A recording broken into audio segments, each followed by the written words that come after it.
This optional give you an edge over other optionals in such terms. This race is not fair. Sociology gives you that strength. इनकी मैंने एक report निकाली है. I want to show you something. और ऐसे बच्चों से आपकी फाइट है, क्योंकि सिलेबस पढ़ लेने से आपके मार्क्स नहीं आएंगे. And that is why I strongly advocate this option. और ऐसे इनक्रेडिबल लोगों से बच के रहें जिन्होंने कभी सिलेक्शन लिया ही नहीं.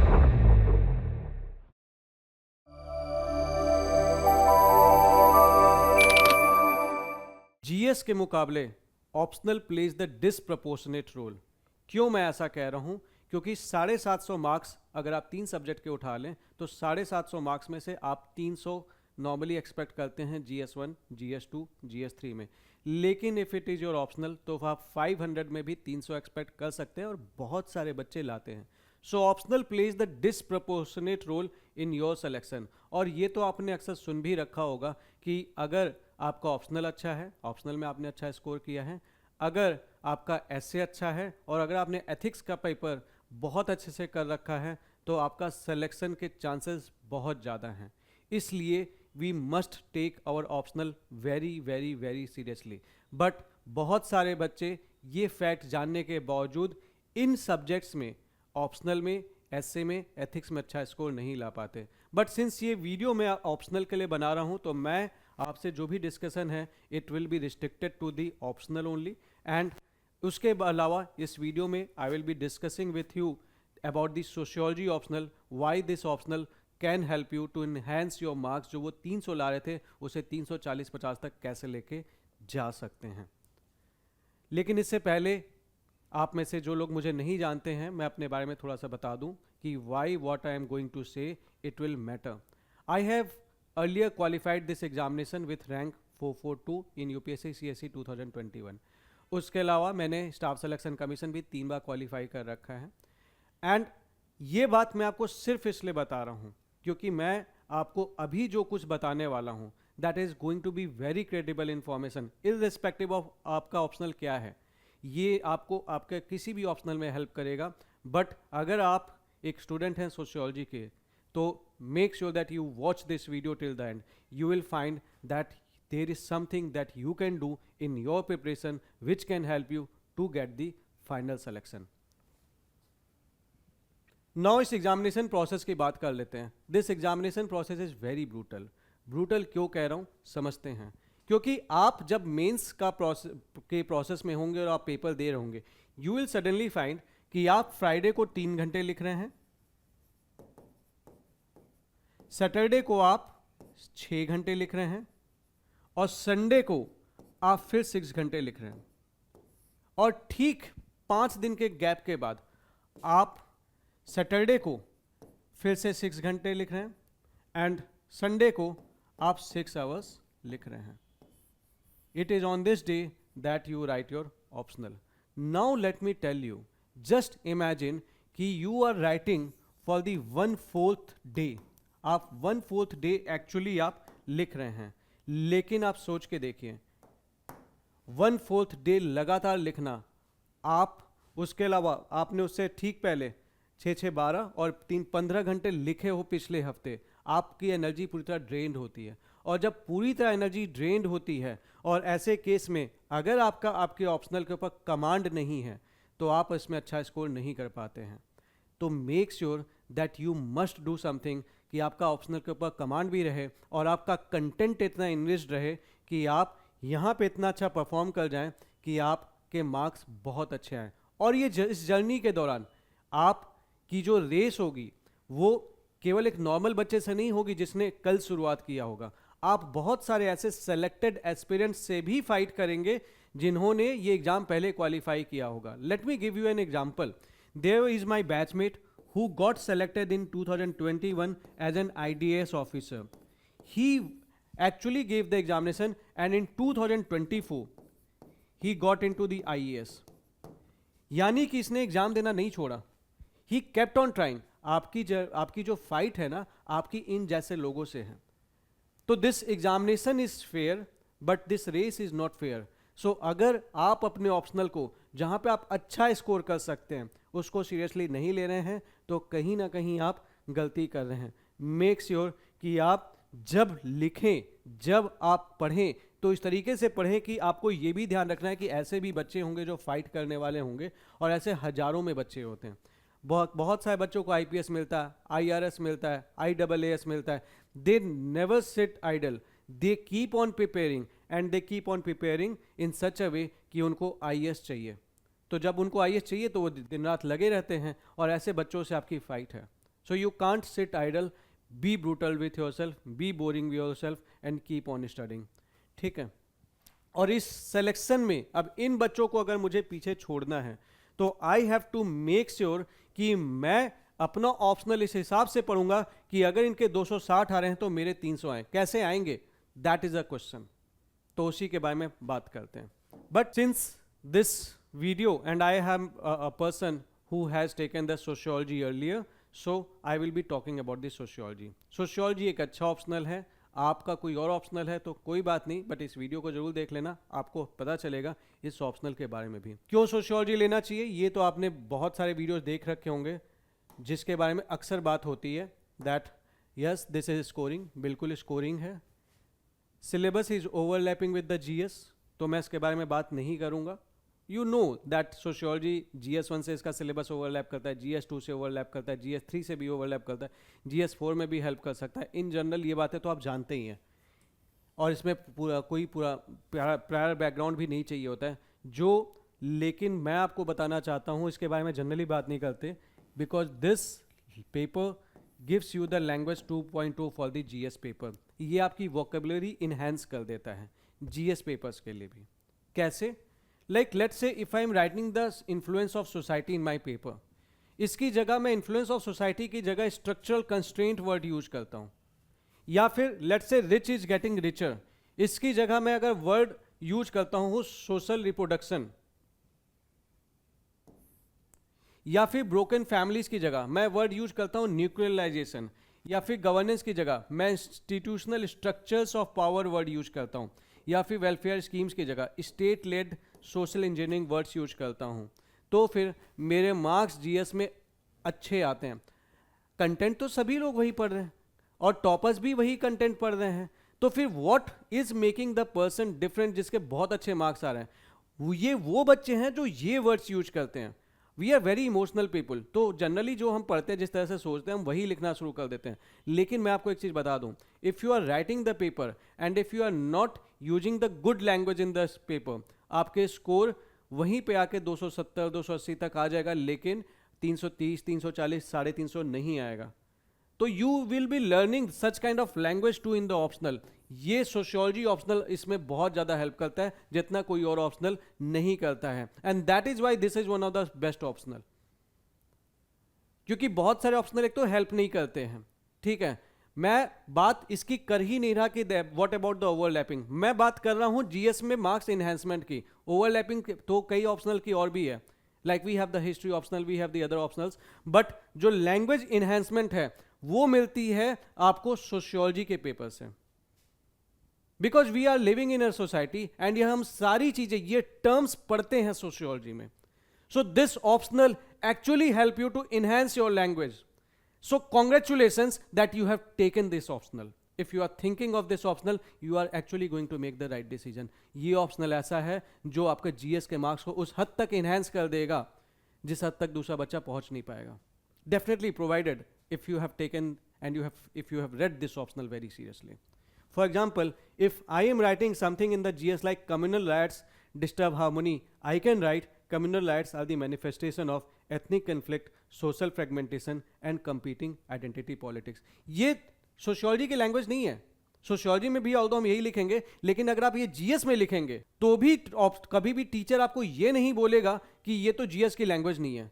तो there is a very strong intermixing, क्योंकि न्यूज़पेपर में भी ये लैंग्वेजेस यूज होती हैं. जैसे कि welfare scheme help poor people, एक बच्चा ये लिख रहा होगा और दूसरा लिख रहा होगा welfare scheme act as a state led redistribution mechanisms enabling social inclusion and reducing the economic marginalisation. Same चीज है, दोनों की ओवरऑल मीनिंग सेम है, बट जो बच्चा ये लिख रहा होगा इसको 1 नंबर फालतू मिल जाएंगे.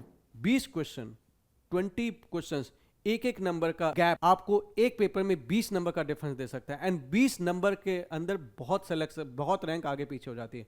आपकी 100 रैंक से आप सीधे 300 रैंक तक पहुंच जाओगे, और अगर 20 नंबर और ऐड कर दोगे तो आप रेस से कब बाहर हो जाओगे पता नहीं चलेगा। Sociology gives you that strength, and that is why I strongly advocate this optional. Now let us first understand the syllabus of this optional. अब क्या होता है कि हम में से बहुत सारे लोग हैं जो इस सिलेबस को उठाया एंड स्टेट पढ़ना शुरू कर दी। We never think on this syllabus itself कि भाई मुझे पढ़ना क्या है, क्यों पढ़ रहा हूँ मैं। तो let me tell you something, छोटी सी स्टोरी से, लाइक यूरोपियन स्टोरी से बात करता हूँ एंड समझते हैं कि what about your syllabus in sociology, क्यों आपको ये सिलेबस दिया गया है। There was this continent Europe that was disturbed, so there was chaos and disorder in Europe, and due to chaos and disorder in Europe, none of the traditional knowledge that were available, they were not able to give the answers to why this chaos were happening. So there was a need of a particular discipline which could study these changes in Europe and bring back the peace and order in society. Simple सी चीज़ है भाई, कहीं पे भी दिक्कत हो रही है तो we need something that can bring the peace and order in society, so we need some discipline to study that. That led to the emergence of sociology. So you have the topic 1A, modernity and social changes in Europe and emergence of sociology. Now एक नई discipline जन्म ले रही होगी, तो obvious सी बात है ये क्या क्या पढ़ाई करेगी इसके बारे में बात होगी। सो you have the topic 1B, that is the scope of sociology.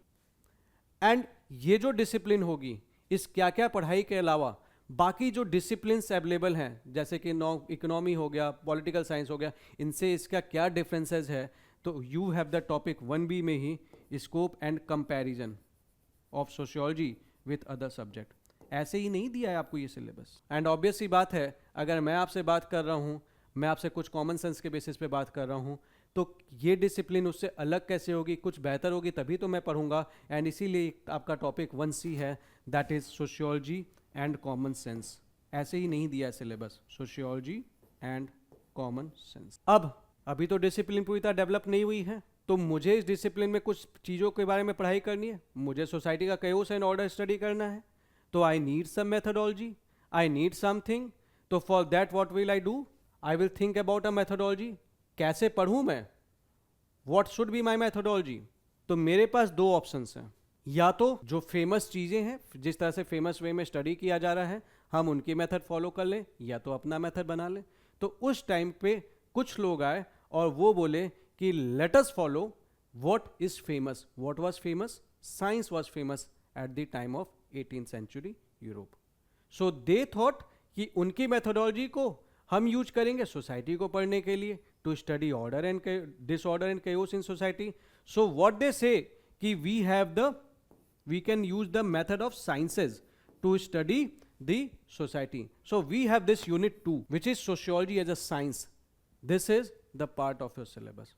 And then जब ये बोलने होंगे तो दूसरा कोई इंसान बोलेगा कि भैया जो तुम पढ़ रहे हो वो तो ठीक है, लेकिन साइंस में तो nobody is reacting, they don't have the consciousness. When they don't have the consciousness, तो भाई वो तो वहां पे रिस्पॉन्ड टू स्टिमुलाई वाली बात ही नहीं आएगी, but humans react. So for that can you really apply the method of sciences, तो इसके डिस्कशंस। एंड इस मेथोडोलॉजी में और फर्दर स्टडी करने के लिए you have the unit 3, that is research methods and analysis. तो ये है आपका यूनिट 3। सिलेबस बहुत ही प्रैक्टिकल वे में दिया गया है, और ये बातें, इन सारी बातों के बारे में सोशियोलॉजी को एक सेपरेट डिसिप्लिन बनाने के लिए कौन से लोग थे जिनका हाथ था, we call them as the thinkers in sociology. So we will be reading them, thinkers. That is unit 4. तो इन्होंने क्या बोला कि ठीक है, अब सारे थिंकर्स तो हम पढ़ेंगे नहीं कि किसने क्या क्या बोला इस डिसिप्लिन के लिए, तो हम कुछ फेमस लोगों को उठा लेंगे। तो हम क्या उठाएंगे? हम उठाएंगे मार्क्स को, हम उठाएंगे डर्कहाइम को, हम उठाएंगे वेबर को, हम उठाएंगे पार्सन्स को, हम उठाएंगे मर्टन को, हम उठाएंगे मीड को। तो इन्होंने बोला कि इसको पढ़ लेंगे तो हमारे मेजर चीज़ें कवर अप हो जाएंगी। तो major thinkers, most famous one, we have the thinkers in sociology. अब क्या पढ़ें सबसे पहले? तो हम कभी भी कोई सोसाइटी पढ़ना चाहते हैं, उसकी स्टडी करने के लिए हम उसकी ग्रुपिंग पढ़ना चाहते हैं। What about the characteristic of that grouping, और इस ग्रुपिंग में अलाइनमेंट कैसा होता है, कौन ऊपर होता है, कौन नीचे होता है, आपस की क्या चीज़ें हैं। And that is why you have the unit 5 as the stratification. So this you will be studying in your syllabus as the unit 5. अब लोगों के अरेंजमेंट के बाद सबसे पहले क्या इंपॉर्टेंट हो जाता है? उनकी इकोनॉमी. क्यों? क्योंकि इकोनॉमी एक ऐसी चीज है जिससे दुनिया चलती है. खाना पीना चाहिए आपको. तो सोसाइटी में प्रोडक्शन प्रोसेस, इन सारी चीज़ों को स्टडी करना था. Although we had to study that from the societal level, and that is why you have the unit 6 as work and economic life. और इस वर्क एंड इकोनॉमिक लाइफ की बात हो और स्टेट क्राफ्ट की बात ना हो तो कैसे बात चलेगी? So we have the 7th unit as the politics. This is the part of your paper A, paper 1. And जब पॉलिटिक्स की बात हो रही है तो यहाँ पे बात हुई एलिट्स की जिनके पास पावर थी, फिर बात होनी चाहिए फैमिली की. इसलिए हमारे पास we have the another unit as family. इसके अलावा now this is the unit 9 although. इसके अलावा जब पॉलिटिक्स की बात हो रही है तो politics was something which was separated from the religion. पहले पॉलिटिक्स और रिलीजन एक ही थे घुमा फिरा के, but then there was the difference between the two. So politics और रिलीजन को डिफ्रेंशिएट तो करना ही था. तो डेफिनेटली रिलीजन के बारे में तो हम स्टडी करेंगे because that is something very intimate to an individual. And then जो भी हमारी सोसाइटी में चेंजेस आ रहे हैं, so I need also to study the changes in the society. कैसे कैसे चेंजेस आ रहे हैं. So you have the unit 10. यही है आपका पेपर 1 का syllabus. So whatever the syllabus that they have given that is very organically linked. If you study it in this terms you will find that sociology is not that boring. दिक्कत यह है कि हम इसको इस तरह से देखते ही नहीं है, और फिर अगर आप इसको इस तरह से देखना शुरू करोगे तो आपको सडनली ये सिलेबस बहुत छोटा लगने लगेगा. लेकिन हम इसको इस तरह से देखना नहीं चाहते हैं. हम जब पढ़ाई शुरू करते हैं तो हम सीधे बस पढ़ते चले जाते हैं. We never try to link the things. That is the problem. Try to understand why we have such kind of syllabus. क्यों है ऐसा syllabus? Now in the paper 2 that is the Indian version of sociology. Paper 2 को मैं वही कहता हूं, Indian version of sociology. Paper 2 में from this paper 1 के करस्पॉन्डिंग चैप्टर्स हैं, और इंडियन सोसाइटी को भी अच्छे से समझना था. तो मैं बताता हूं why you have such kind of syllabus in paper 2. But emergence of sociology in Europe के लिए कुछ कंडीशंस थी.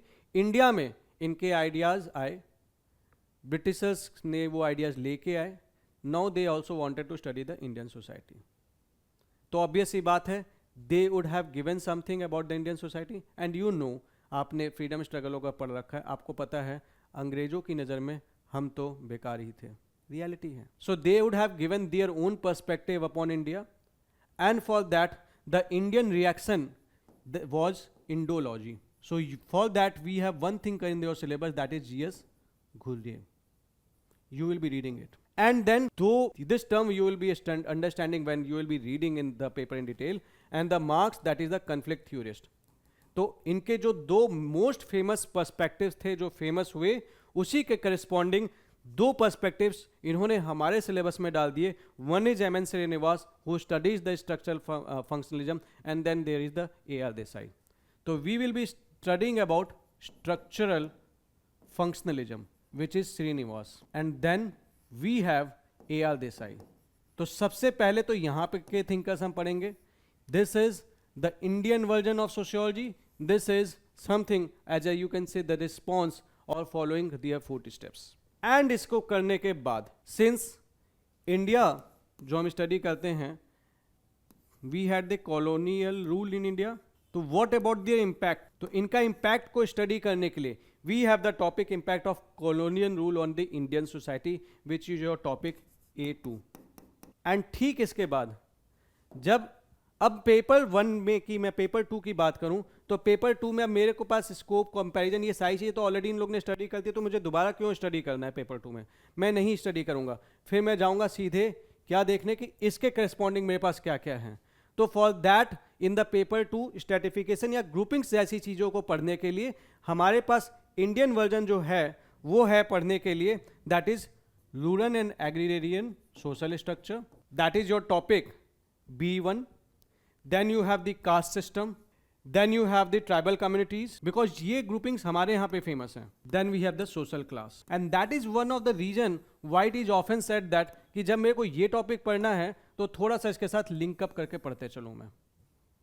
Indian response, Indian paper. And then after that once I have done this, obvious सी बात है मैं फैमिली और religion को कैसे भूल जाऊंगा. So we have the corresponding topic for this in paper 2. We read about the families, we read about the religion, and then after this, ठीक इसके बाद we have the corresponding things as per the this topic, the changes in the India.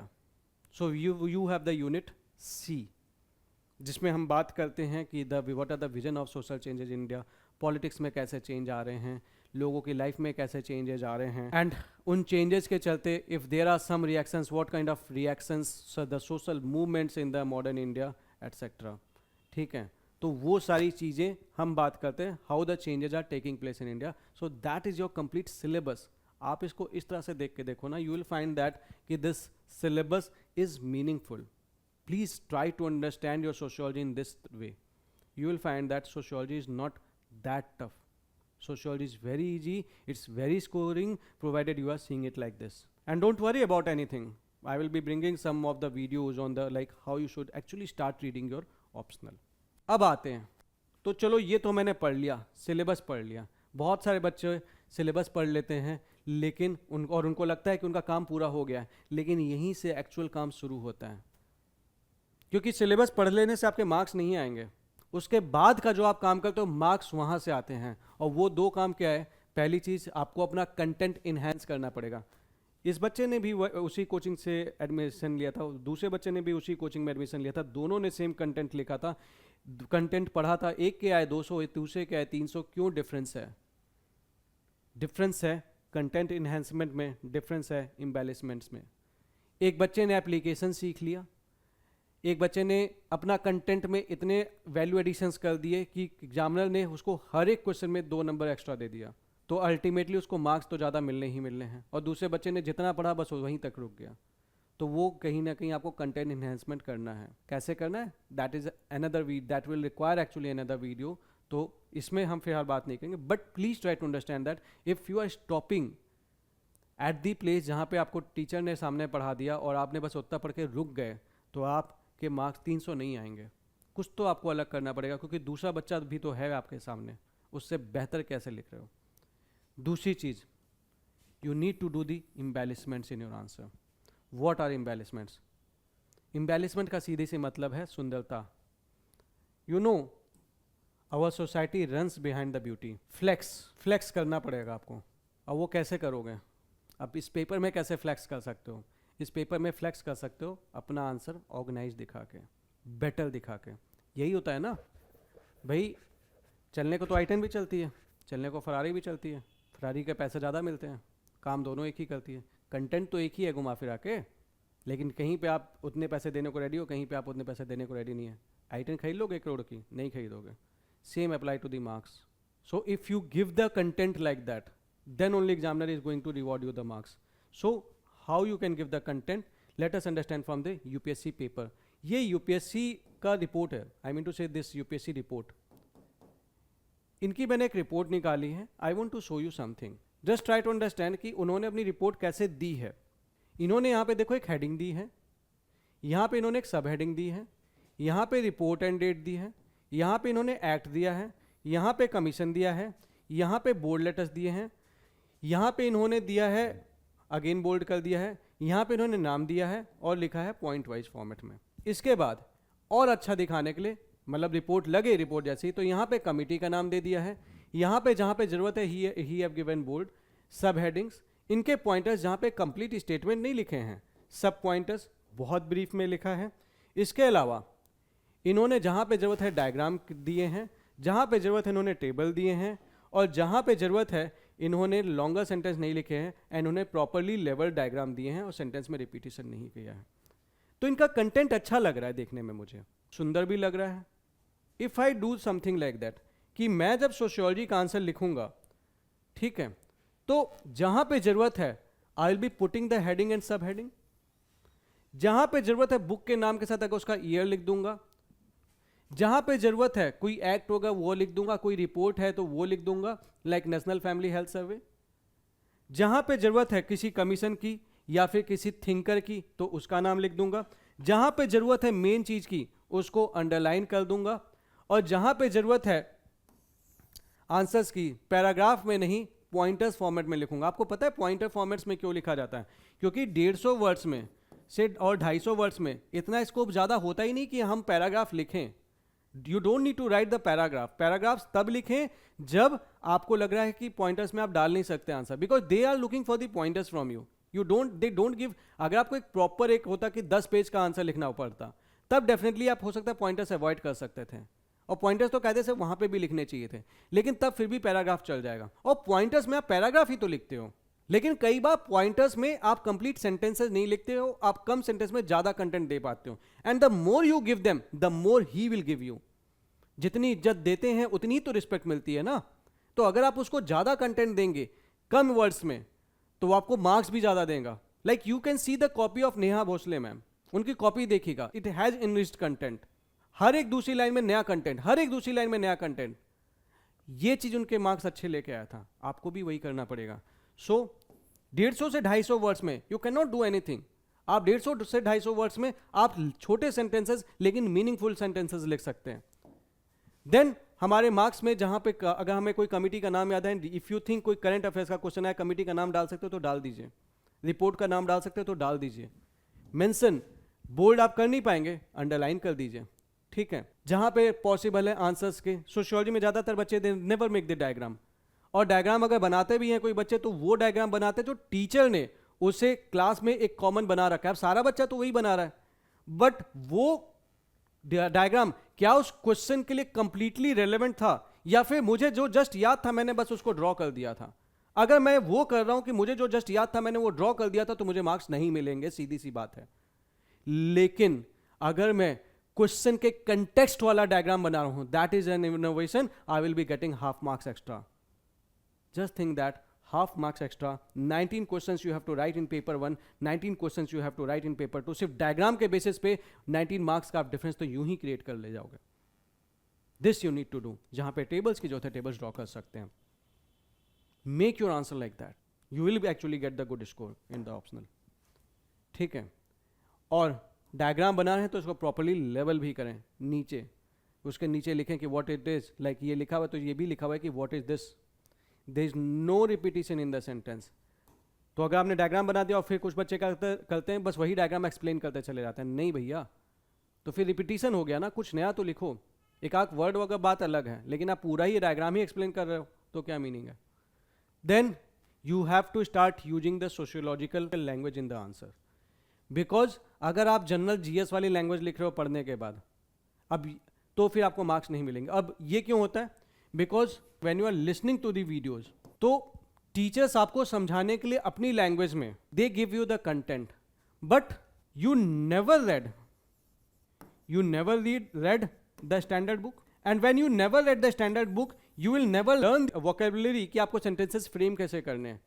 इसके लिए आपको ये तो करना पड़ेगा, apart from what is the teacher is teaching, definitely आपको थोड़ा सा कंटेंट तो स्टैंडर्ड बुक वाला भी पढ़ना पड़ेगा जो बुक्स में लिखा है। then only you will be getting the good marks। now what are the stages of learning sociology? sociology हम सीख कैसे सकते हैं? पहला स्टेज होता है फाउंडेशन का, कि मुझे अपने कॉन्सेप्ट्स क्लियर करने हैं। ये फाउंडेशन आप वीडियो कोर्सेज लेके कर सकते हैं, वीडियो वगैरह देख के कर सकते हैं। ये फाउंडेशन आप मेंटरशिप में भी, लाइक इवन जैसे I also take the mentorship of sociology, ये आप मेंटरशिप जैसी चीज़ों से भी कर सकते हैं। और ये डिसाइड कैसे करें कि मुझे वीडियो कोर्सेज की ज़रूरत है कि मेंटरशिप की ज़रूरत है? You take the book, you read. अगर पढ़ के समझ में आ रहा है देन मेंटरशिप सही है, कम टाइम में हो जाएगा। अगर मुझे पढ़ के नहीं समझ में आ रहा है, I need the video course, simple सी चीज़ है। कोई अगर इंसान ने कह दिया केवल कि मेरा वीडियो नहीं देखोगे तो मैं नहीं समझ में आएगा, तो वो गड़बड़ है। आप चेक करो आपका आईक्यू क्या कहता है, देन डिसाइड। उसके बाद ये स्टेज तो ज़्यादातर बच्चे कर लेते हैं, ये ज़्यादातर बच्चे नहीं करते हैं। और यही डिफरेंस है जो ये 300 वाले बच्चे हैं और ये बच्चे हैं 200, 210, 220 तक। अगर आप यहाँ तक रुक गए तो मार्क्स नहीं बनेंगे। आपको यहाँ पे आना पड़ेगा, that you have to do the content enhancement. Content enhancement कैसे करेंगे? जब आपके जो नोट्स हैं उसमें PYQs को भी आपने इंटीग्रेट कर रखा होगा, करंट अफेयर्स भी डाल रखा होगा, एग्जाम्पल्स भी डाल रखे होंगे, रिपोर्ट्स भी डाल रखी होगी, तब आपके मार्क्स इन्हेंस होंगे। उसके बाद whether you are giving the full length test and whether you are revising. If you are not revising, no use. If you are revising then you are on the right track. कुछ broad principles हैं इस paper के लिए, in fact ये तो किसी भी optional के लिए हैं। पहली चीज़, syllabus and PYQs are your best friend. मुझसे भी ज़्यादा बेस्ट फ्रेंड है ये आपके, ये तो रियलिटी है। तो अपना syllabus, if UPSC has given you some syllabus, make sure that you go through that syllabus and try to understand the syllabus, why that syllabus is there. हम नहीं वाई पे तो वर्क ही नहीं करते, हम बस पढ़ना शुरू कर देते हैं। When you understand the why of your syllabus, you will find that आपके लिए जर्नी आधी आसान हो गई है, क्योंकि आप सेंस बना पा रहे होगे ना कि why I need to read this. You have started reading, but you never thought on this कि why you need to read this to understand the syllabus. And after that, when you do the PYQ, see कि आपने जो notes बनाए हैं, आपके teacher ने जो आपको पढ़ाया, क्या PYQ इंटीग्रेट किया है? If they haven't done, you need to do that because they are going to ask the questions on that. For example, modernity वाला जो टॉपिक है, how did the intellectual forces led to the emergence of sociology, इस पे 4 से 5 बार question आ चुका है 2013 से। क्या आपको ये बात पता है क्या कि अगर मेरे पास अगर इनलाइटनमेंट या इंटेलेक्चुअल फोर्सेस से रिलेटेड आएगा तो मैं यही पॉइंट्स लिखूंगा, एटलीस्ट जो आ रहा है जिसका मुझे पता है उसके पॉइंटर्स तो मेरे पास तैयार होने चाहिए ना। And they have written in the optional that they are expecting from you the honours level skills, they are expecting from you when you if you are reading the sociology कि याद करना है, तो याद करने वालों का कुछ नहीं हो सकता, आपको कंसेप्चुअल क्लैरिटी ऊपर रखनी पड़ेगी। और कंसेप्चुअल क्लैरिटी होगी कैसे, ये भी मैं आपको बता देता हूँ। याद करके नहीं मार्क्स आएंगे। कंसेप्चुअल क्लैरिटी का सीधा सा मतलब है, मैंने एक टॉपिक पढ़ा, उसके बाद मैंने क्या किया, बुक बंद की एंड आई स्टार्ट थिंकिंग। ये नहीं करते हैं लोग काम, बोरिंग काम है। 5 मिनट मैं लूँगा, सोचूंगा, और मैं पढ़ने के बाद सोचूंगा कि मैंने जो जो पॉइंट्स पढ़े थे उसमें मुझे कितने याद आ रहे हैं। You try to put the stress on your mind. When you start putting the stress on your mind will try to recall the things. So try to do the active recalling over here. Once you do the active recalling, then again go through the content. आप पाओगे कि आप कुछ कुछ चीज़ें भूल लेते, अब आपको थोड़ा सा ज़्यादा याद होगा। इसके बाद उठा लो previous year questions. Previous year question 1 आया था। अब देखो जो आपने पढ़ रखा है कि आप इसको यहाँ पे अप्लाई कर पा रहे हो, क्योंकि अल्टीमेटली आपको एग्जामिनर जज कैसे करेगा, on the basis of your previous year questions. If you are not doing your previous year questions, what is the use? तो आपको इतना करना है कि when you have read the topic, when you have done this thing, go through the previous year question and try to apply that to your previous year question. Write down the pointers. 2 point याद आएंगे, लिख दो, उसके बाद solution पढ़ लो, फिर same चीज़ apply करो PYQ 2 पे। और ये प्रोसेस जब आपने फॉलो कर लिया सारे क्वेश्चंस के साथ, यू विल फाइंड दैट कि आप दूसरे बच्चों के मुकाबले बहुत बेहतर कर रहे हैं, आपको समझ में ज़्यादा अच्छा आ रहा है, आपकी समझ बेटर हो गई है, एंड आप ज़रूरत पड़ने पे रिप्रोडक्शन ज़्यादा अच्छा कंटेंट का कर पा रहे हैं। तो दिस यू प्लीज़ डू। आप पाएंगे कि आपकी कंसेप्चुअल क्लैरिटी बेटर होती जा रही है। और ये एक बार करने का छोड़ना नहीं है, बाद में 1 महीने बाद फिर से कर लेना, आपको हमेशा याद रहेगा। And try to always revise through the previous year questions. ठीक है। Now what is the ideal time that is required for the optional? See, since if you are the person who if you are starting, इस optional को prepare करने के लिए 3 to 4 month, 3 to 4 hours a day, इतना काफ़ी है। तो आप देख लीजिए, अगर आप इतने घंटे निकाल रहे हैं तो आप इस ऑप्शनल को बहुत आराम से कर सकते हैं। उसके अलावा 1 महीना आप अपना बफर रख सकते हैं, कंटेंट इन्हेंसमेंट, रिवीजन, प्रैक्टिस, इन चीज़ों के लिए। तो इतना ही टाइम चाहिए होता है। ये थोड़ा सा वेरी कर जाएगा student to student, but this is sufficient. Like 4 से 5 महीने बहुत है ऑप्शनल के लिए। बट उसके बाद you have to regularly brush up your knowledge. ये लगातार चलती रहेगी। अब हमने ऑप्शनल पढ़ा, हमने आज पढ़ा, उसके बाद हम 6 महीने तो उठाएंगे ही नहीं, तो क्या फ़ायदा, आप भूल जाओगे। तो वो नहीं करना। उसके बाद आपको 1 आध घंटे अपने ऑप्शनल को देते रहना है, रिवाइज पन्ने पलटते रहना है। If you keep on doing this, you will find that you have taken the hold of this optional. ठीक है। Some of the mistakes that we do while reading the optional, ये नहीं करना है। पहली चीज़, advice from the incredible seniors. अब आप गए, आप लाइब्रेरी में पढ़ रहे थे, कोई सीनियर आए पान खाते हुए और उन्होंने बोल दिया कि अच्छा वो वाले सर का तुमने नोट्स नहीं देखा, तुम तो यार गजब के आदमी हो। और आपने अपना नोट्स सीरियसली पढ़ रहे थे, आपको अच्छा लग रहा था, आपको समझ में भी आया था, आप अपने नोट्स छोड़ के लग गए अब उसके वीडियो ढूंढने में, उनके नोट्स ढूंढने में। ये नहीं करना है। सोर्स ज़्यादा चेंजेस नहीं करने हैं, उसमें इन्हेंसमेंट करना है। और ऐसे इनक्रेडिबल लोगों से बच के रहें जिन्होंने कभी सिलेक्शन लिया ही नहीं है। बहुत सारे मिलेंगे आपको जो आपको सिर्फ एडवाइसेस देंगे।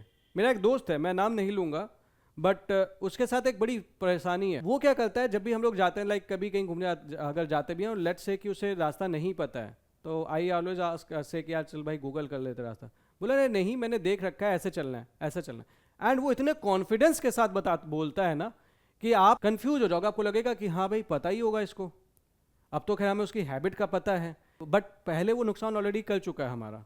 आपका जब इस केस में तो कोई नुकसान बड़ा था ही नहीं, लेकिन इस केस में सोच के देखना, अगर आपने ऐसे सीनियर्स के एडवाइसेस मान ली, आपका नुकसान 1 साल का होगा सीधे। तो आपको ये नहीं करना है, ये ध्यान रखना है that you don't have to take the advice from such seniors, पहली चीज।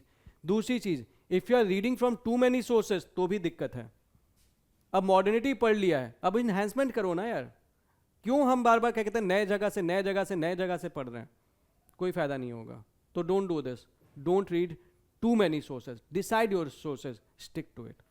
Third thing, not incorporating PYQ in short notes. बहुत सारे short notes देखता हूँ मैं, लेकिन उन short notes में PYQs incorporated दिखते ही नहीं हैं। That is the problem. अब आपके short notes organized हैं कि टीचर ने लेक्चर किस हिसाब से दे रखा है, और टीचर ने लेक्चर वो दे रखा है जो उसने कभी 15 साल पहले पढ़ा था, तो उनका आप कंटेंट पाएंगे कि 15 साल पहले का और आज का भी वही है। अब कंटेंट तो वही है, बेसिक तो चेंज नहीं होगा, but he should have reoriented his content in such a way कि at least PYQ should have been included. तो फिर क्या होता है कि आपके पास पॉइंटर्स एक और आइडियाज ऑर्गेनाइज होके इकट्ठे हो ही नहीं पाते हैं। आपने पढ़ सब कुछ रखा है, लेकिन उस कंटेंट के अंदर चीजें इतनी ज्यादा हौच पौच है कि आपको समझ नहीं आता कैसे करना है। So in that case when PYQs are not incorporated in your notes, आपको जब लिखना होता है तो फिर आपको सोचना पड़ता है, उस कंटेंट में से पॉइंटर्स निकालने पड़ते हैं। लेकिन मेरा इतना कहना है कि अगर कोई क्वेश्चन बार बार रिपीट हो रहा है या फिर आ रखा है, उसका कंटेंट तो मेरे दिमाग में बसा होना चाहिए कि ये आएगा तो यही लिखूंगा, मेरे पास डिसाइड करने का टाइम नहीं है, मैं दूसरी चीजों पर वर्क कर लूंगा। So this you have to do while making notes. Make sure that you incorporate the PYQs in your notes so that you get the good score. तो इतनी चीजें कर लेना यार, बिलीव मी 300 आपके आ जाएंगे। बस जान लगा के अपने ऑप्शनल को बहुत सीरियसली लेना है। एंड ऑप्शनल के में if you have taken sociology, believe me this is one of the best optional that you can take. बहुत अच्छा ऑप्शनल है, बहुत प्यारा ऑप्शनल है, कंटेंट इन्हेंसमेंट कर देता है, जो कि बहुत इंपॉर्टेंट रोल है, जो ज्यादातर ऑप्शनल्स नहीं कर पाते हैं। This optional give you an edge over other optionals in such terms. Scoring दूसरे ऑप्शनल भी हैं, लेकिन आपके ये जीएस के स्कोर को भी बहुत अच्छे से इन्हेंस कर देता है।